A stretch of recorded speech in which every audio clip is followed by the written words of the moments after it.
सांस्कृतिक जीवन। चोल शासन में भक्ति आंदोलन का और भी विकास हुआ। इस आंदोलन का मंदिरों से गहरा संबंध था। चोल साम्राज्य के विस्तार और संसाधनों के बल पर चोल राजाओं ने विशाल मंदिर बनवाए, जैसे तंजावुर, गंगईकोंड चोलपुरम, कांची आदि। इन राजाओं के विशाल परिवार होते थे और विशाल महल भी, जिनमें भोजन कक्ष, लंबे चौड़े बाग और जीने आदि होते थे। उदाहरण के लिए हमें उनके सरदारों के 7 मंजिला और 5 मंजिला मकानों की बात सुनने को मिलती है। दुर्भाग्य से उस काल के महलों में से आज एक भी महल शेष नहीं बचा है। चोल राजधानी गंगईकोंड चोलपुरम आज तंजावुर के पास बसा एक छोटा सा गांव है, मगर राजाओं और मंत्रियों के शानदार महलों तथा धनी सौदागरों के रहने के उतने ही शानदार मकानों के वृत्तांत उस काल के साहित्य में मिलते हैं। दक्षिण में मंदिर निर्माण की कला चोल शासन में ही अपने चरम पर पहुंची।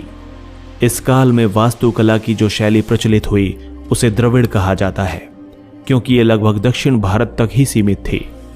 इस शैली की प्रमुख विशेषता गर्भगृह के ऊपर मंजिल पर मंजिल बनाया जाना है। मंजिलों की संख्या 5 से 7 तक होती थी और उनकी एक खास शैली होती थी जिसे विमान कहते हैं। मंडप नाम का खंभों वाला कक्ष, जिसमें बहुत अधिक नक्काशीदार खंभे होते थे और जिसकी छत सपाट होती थी, आमतौर पर गर्भगृह के सामने होता था तथा वो सभा भवन का काम करता था और दूसरे बहुत से कार्यों में भी प्रयोग में लाया जाता था। उदाहरण के लिए अनुष्ठान के समय नृत्य के लिए इसका प्रयोग होता था। ये नृत्य देवताओं की सेवा में समर्पित स्त्रियां तथा देवदासियां करती थीं। कभी कभी गर्भगृह के चारों ओर एक गलियारा भी बनाया जाता था ताकि भक्त उसकी परिक्रमा कर सकें। इस गलियारे में अनेक दूसरे देवताओं की मूर्तियां रखी होती थीं। पूरा ढांचा एक खुले दालान के बीच होता था, जिसके चारों ओर ऊंची दीवारें होती थीं और इन दीवारों में ऊंचे भव्य द्वार होते थे, जिनको गोपुरम कहते हैं। कालांतर में विमानों की ऊंचाई और बढ़ी, दालानों की संख्या भी बढ़कर 2 या 3 हो गई तथा गोपुरम अधिक से अधिक सुसज्जित होते गए। इस तरह मंदिर लघु नगर या महल बन गए और उनमें पुरोहितों तथा दूसरे बहुत से लोगों के रहने के लिए कमरों की व्यवस्था भी होती थी। आमतौर पर मंदिरों को अपने खर्च के लिए राजस्व मुक्त भूमि दान में मिल जाती थी। उन्हें धनी सौदागरों से भी भारी भारी दान मिलते थे। कुछ मंदिर तो इतने समृद्ध हो गए कि वे व्यापार करने, ऋण ब्याज पर देने और व्यापारिक उद्यमों में भाग लेने लगे। वे कृषि के सुधार, तालाबों और कुओं की खुदाई आदि पर तथा सिंचाई की नालियों की व्यवस्था पर भी धन खर्च करते थे। मंदिर निर्माण कला की द्रविड़ शैली का एक आरंभिक उदाहरण कांचीपुरम में 8वीं सदी का कैलाशनाथ मंदिर है। लेकिन इस शैली के सबसे सुंदर और सुसज्जित उदाहरणों में से एक है तंजावुर का बृहदेश्वर मंदिर, जिसे राजराज प्रथम ने बनवाया था। इसे राजेश्वर मंदिर भी कहते हैं, क्योंकि मंदिरों के दालानों में राजाओं और रानियों की मूर्तियां लगाना चोलों का नियम था। वहीं गंगईकोंड चोलपुरम का मंदिर टूटी फूटी हालत में है, पर यह भी चोल काल की मंदिर निर्माण कला का एक और सुंदर उदाहरण है। दक्षिण भारत के अन्य स्थानों पर भी बड़ी संख्या में मंदिर बनाए गए। चोलों के पतन के बाद कल्याणी के चालुक्यों ने और होयसलों ने मंदिर निर्माण का काम जारी रखा। धारवाड़ जिला और होयसल राजधानी हालेबीड में मंदिर बड़ी संख्या में है। इनमें सबसे शानदार मंदिर होयसलेश्वर मंदिर है, जिसे चालुक्य शैली में बनाया गया है। यह चालुक्य शैली का सबसे अच्छा उदाहरण है। इन मंदिरों में सुंदर नक्काशी वाली पट्टिकाएं हैं जो एक व्यस्त जीवन का परिदृश्य प्रस्तुत करती हैं, जैसे नृत्य, संगीत तथा युद्ध और प्रेम के दृश्य। इस तरह जीवन धर्म से गहराई से जुड़ा था। आम आदमी के लिए मंदिर मात्र पूजा का स्थान ही नहीं था, सामाजिक और सांस्कृतिक जीवन का केंद्र भी था। इस काल में दक्षिण भारत में मूर्ति कला का स्तर बहुत ऊपर उठा। इसका एक उदाहरण श्रवणबेलगोला में गोमतेश्वर की विशालकाय प्रतिमा है। मूर्ति कला का एक और पहलू छवि निर्माण था, जो भगवान शिव के नृत्य मुद्रा के रूप में सामने आया। इस मूर्ति को नटराज कहा गया। इस काल में मूर्ति कला अपने चरम पर जा पहुंची। इस काल के नटराज की मूर्तियां, खासकर वे जो कांसे से बनी होती थीं, सर्वश्रेष्ठ मानी जाती हैं। भारतीय और विदेशी संग्रहालयों में इसके अनेक सुंदर नमूने देखने को मिलते हैं। इस काल में विभिन्न राजवंशों के राजाओं ने कला और साहित्य संरक्षण दिया। संस्कृत को उच्च संस्कृति की भाषा माना जाता था तथा अनेक राजा विद्वान और दरबारी कवि उसमें रचनाएं करते थे। फिर भी इस क्षेत्र की भाषाओं में साहित्य का विकास इस काल की एक उल्लेखनीय विशेषता थी। तमिल प्रदेश में 6वीं और 9वीं सदियों के बीच नयनार और अलवार कहलाने वाले अनेक लोकप्रिय संत हुए जो भगवान शिव और भगवान विष्णु के उपासक थे। 12वीं सदी के आरंभिक भाग में इन संतों की रचनाओं को तिरुमुराई नाम से 11 जिल्दों में संकलित किया गया। इसे पवित्र माना जाता है और 5वां वेद समझा जाता है। कंबन को 11वीं सदी के उत्तरार्ध और 12वीं सदी के आरंभिक भाग का कवि माना जाता है। इस काल को तमिल साहित्य का स्वर्णिम युग कहा गया है। कंबन कृत रामायण को तमिल साहित्य का एक क्लासिक माना जाता है। ऐसा समझा जाता है कि कंबन एक चोल राजा के दरबार में रहते थे।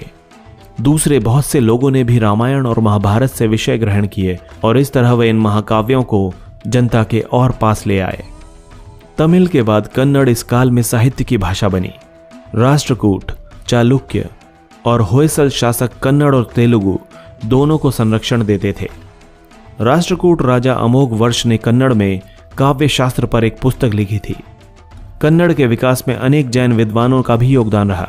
पंपा, पोन्ना और रन्ना कन्नड़ काव्य के 3 रत्न माने जाते हैं। हालांकि वे जैन धर्म से प्रभावित थे, पर उन्होंने रामायण और महाभारत से लिए गए विषयों पर भी लिखा था। नन्नय्या ने, जो कि चालुक्य राजा के दरबार में थे, तेलुगु में महाभारत की रचना की। उनके शुरू किए काम को 13वीं सदी में टिकन्ना ने पूरा किया। तमिल रामायण की तरह तेलुगु महाभारत भी एक क्लासिक रचना है जिसने बाद में अनेक लेखकों को प्रेरित किया। इस तरह हम देखते हैं कि 8वीं सदी से 12वीं सदी तक का काल दक्षिण भारत में क्षेत्रीय राज्यों के विकास और क्षेत्रीय एकीकरण का ही काल नहीं था, बल्कि यह सांस्कृतिक विकास तथा व्यापार, वाणिज्य और कृषि के विकास का भी काल था। चोल शासन और स्थानीय स्वशासन। राजा पहले की ही तरह चोल प्रशासन में भी सबसे महत्वपूर्ण व्यक्ति था। समस्त सत्ता उसके हाथों में थी, पर उसको सलाह देने के लिए एक मंत्री परिषद होती थी। प्रशासन से बेहतर संपर्क बनाए रखने के लिए राजा प्राय देश का दौरा करता था। चोलों के पास एक विशाल सेना थी जिसमें हाथी, घुड़सवार और पैदल सैनिक थे। इन्हें सेना के 3 अंग कहा जाता था। पैदल सेना आमतौर पर भालों और तलवारों से लैस होती थी। अधिकांश राजाओं के अपने अंगरक्षक होते थे जिनको अपना जीवन देकर भी राजा की रक्षा करने की शपथ दिलाई जाती थी। वेनिस का यात्री मार्को पोलो 13वीं सदी में केरल आया था। उसने अपने वृत्तांतों में बताया था कि राजा की मृत्यु पर उसके सभी अंगरक्षक उसी की चिता पर जल मरते थे। हो सकता है कि इन बातों को बढ़ा चढ़ाकर दिखाया गया हो। जैसा कि हमने कहा, चोलों के पास एक शक्तिशाली नौसेना भी थी जिसका मालाबार और कोरोमंडल तट पर तथा कुछ समय तक बंगाल की पूरी खाड़ी पर भी वर्चस्व रहा। चोल राज्य में केंद्रीय नियंत्रण वाले क्षेत्र थे तथा अलग अलग प्रकार के स्थानीय नियंत्रण वाले ढीले ढाले प्रशासन वाले क्षेत्र भी थे। पर्वतवासी और वनवासी पूरे राज्य में बिखरे हुए थे। प्रशासन की बुनियादी इकाई नाडु था। इसमें अनेक गांव होते थे जिनके बीच नातेदारी का घनिष्ठ संबंध और अन्य दूसरे घनिष्ठ संबंध भी होते थे। तालाबों, कुओं आदि सिंचाई के साधनों के कारण या पर्वतवासियों और वनवासियों को खेतीहर बनाकर जब नए क्षेत्रों को कृषि के अंतर्गत लाया जाता था तो नाडुओं की संख्या बढ़ जाती थी। ब्राह्मणों और मंदिरों को दान में दी जाने वाली भूमियों का आकार भी बढ़ा और इन्होंने भी कृषि के प्रसार में सहायता पहुंचाई। दक्षिण तमिल या चोल प्रदेश में नदियों को मिलाकर वलनाडु बनाए गए थे। चोल राज्य को 4 मंडलों यानी प्रांतों में बांटा गया था। कभी कभी राजकुमारों को प्रांतों का अधिपति बना दिया जाता था। अधिकारियों को राजस्व मुक्त भूमियों के रूप में पारिश्रमिक दिए जाते थे। इसके अलावा चोल राजाओं ने राजमार्ग का एक जाल बिछा दिया जो व्यापार के लिए उपयोगी था और सेना की गति के लिए भी। चोल साम्राज्य में व्यापार और वाणिज्य का विकास हुआ तथा कुछ ऐसे विशालकाय व्यापार संघों का उदय हुआ जो जावा और सुमात्रा से व्यापार करते थे। इन व्यापार संघों को गिल्डो कहा जाता था। चोलों ने सिंचाई पर भी ध्यान दिया। इसके लिए कावेरी और दूसरी नदियों का उपयोग किया गया। सिंचाई के लिए अनेक तालाब बनाए गए। भूराजस्व में सरकार का भाग तय करने के लिए कुछ चोल राजाओं ने भूमि का विस्तृत सर्वेक्षण भी कराया, पर सरकार का भाग ठीक ठाक कितना था यह हम नहीं जानते। भूकर के अलावा चोल राजाओं की आय व्यापार पर लगी चुंगी पेशों पर लगे करों तथा पड़ोसी क्षेत्रों की लूट पर भी आधारित थे। चोल शासक समृद्ध थे तथा वे नगरों को बसाने और मंदिरों तथा शानदार स्मारक बनवाने का बोझ उठा सकते थे। राष्ट्रकूट साम्राज्य के कुछ क्षेत्रों में हम गांवों के स्थानीय स्वशासन की पहले ही चर्चा कर चुके हैं। चोलकालीन अभिलेखों के कारण हमें चोल साम्राज्य के ग्राम शासन के बारे में अधिक जानकारी है। हमें 2 सभाओं का ज्ञान है जिनको उर तथा सभा या महासभा कहा जाता था। उर गांव की आम सभा थी, लेकिन हमें महासभा के कामकाज का अधिक ज्ञान है। ये ब्राह्मणों के गांव में, जिनको अग्रहार कहा जाता था, वयस्क पुरुषों की सभा होती थी। ये गांव ब्राह्मणों से आबाद थे तथा इनमें अधिकांश भूमि राजस्व मुक्त होती थी। गांव के मामले एक कार्यकारी समिति संभालती थी, जिसमें संपत्तिशाली शिक्षित व्यक्ति या तो पर्चियां डालकर या बारी बारी चुने जाते थे। हर 3 साल पर इन सदस्यों को पद मुक्त होना पड़ता था। भू राजस्व के आकलन और संग्रह, न्याय आदि में सहायता के लिए दूसरी समितियां भी होती थीं। महत्वपूर्ण समितियों में एक थी तालाब समिति, जो खेतों के लिए पानी के बंटवारे पर निगाह रखती थी। महासभा नई मशीनों को आबाद कर सकती थी तथा उन पर संपत्ति के अधिकार का प्रयोग कर सकती थी। वह गांव के लिए ऋण भी ले सकती थी और कर भी लगा सकती थी। इन चोल गांवों में प्रचलित स्वशासन एक बहुत सुंदर व्यवस्था थी। यह व्यवस्था दूसरे गांवों में भी कमोबेश सफल रही, लेकिन उनकी स्वायत्तता को सामंतवाद के विकास ने सीमित कर दिया था। राजस्व के आकलन और संग्रह के लिए अधिकारी नियुक्त करके शासकों ने नाडुओं की स्वतंत्रता को कम करने का प्रयत्न किया।